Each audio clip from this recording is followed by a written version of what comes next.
Swords are really cool. I love swords, you love swords, and today I'm going to show you how to make swords out of paper in just 10 steps. It's really quite simple actually. I've had this technique since I was like, I reckon 11 or 12 years old.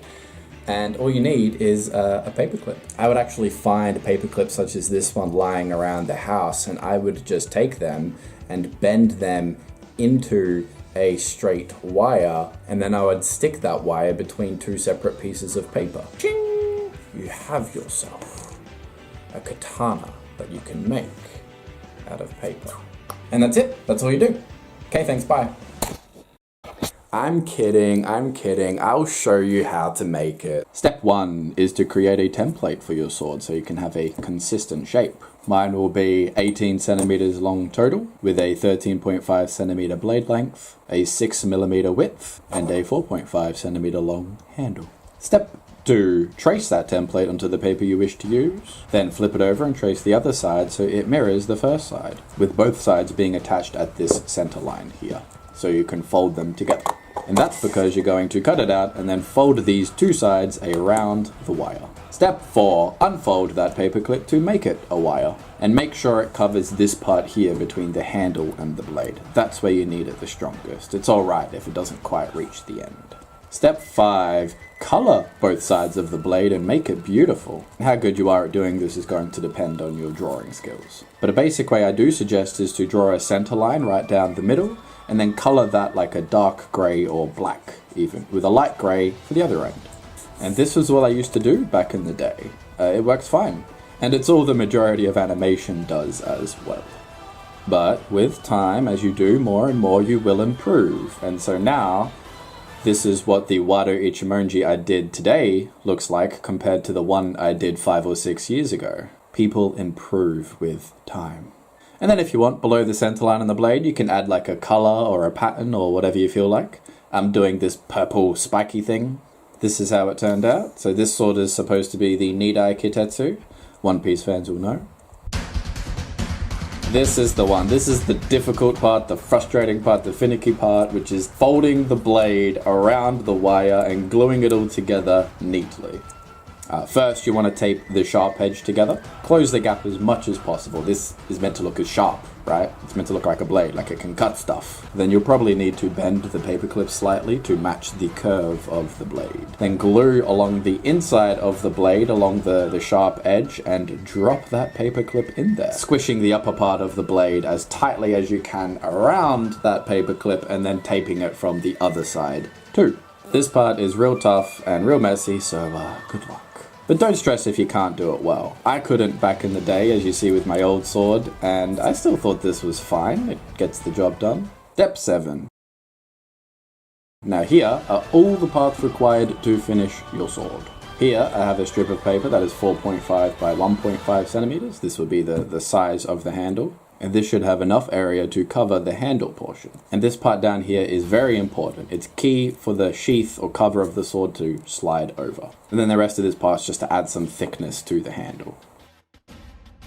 Next we make the guard, which can be as simple or as complex as you like it. Or you could have no guard at all, whatever you like. How I used to do this was I would draw the guard as a flat piece of paper, color it both sides, cut it out, and then just slide it over the top of the blade. And that was all I did in these old ones, as you can see here. Easy. But I'm an adult now, and what adults do best is complicate things. So now what I do is I make 2 identical sides for the handle shape, and then I have this long strip of paper connecting the two that will wrap around to just give it that extra thickness that I like. Which is not too hard when you have a circle-shaped guard, but when you have a difficult shape like the one I do here, oh man, this is going to be a pain. But when done, this adds just a bit more depth to the overall shape, and that's what I'm all about. Adding another dimension to my drawing. This is what a 3D drawing is, not that other crap with the plastic pen there. Beautiful. Yep, this guard turned out well. Look at that. Step 9. Now one of the final things to do is the handle, which looks like this. So we have the two handle shapes on the side, connected by this long strip of paper that will wrap all the way around the blade, making the total circumference of the handle portion about 18 millimeters, and color and detail as you wish. I went with a whole bunch of purples and I think it looks pretty good. You tell me down below in the description comments. That's it. Step 10. We are here, finally, at the end, and this part is making the scabbard, or sheath, or cover. The part that covers the, what do you call it? And this will be made more or less the exact same way as the handle, with the same technique, just 4 times longer. And again, I've colored it with a whole variety of purples to make it pretty, like this picture. And then that will just fold around with this strip being connected to the bottom, like this. And the most important part is that it wraps smoothly around this part at the base of the blade here, because that is what will hold the sword in its sheath. And hopefully when I tape it all together and stick it on, it fits. And well, it does. And if you wanted to make a larger blade like this one, it gets even easier. Same techniques, except this time I'll add a strip of paper to the back to give some extra thickness, and probably use like a chopstick instead of a wire to support the blade. But the principles are the same. All the techniques I showed in this video can be used in one way or another to make any kind of blade.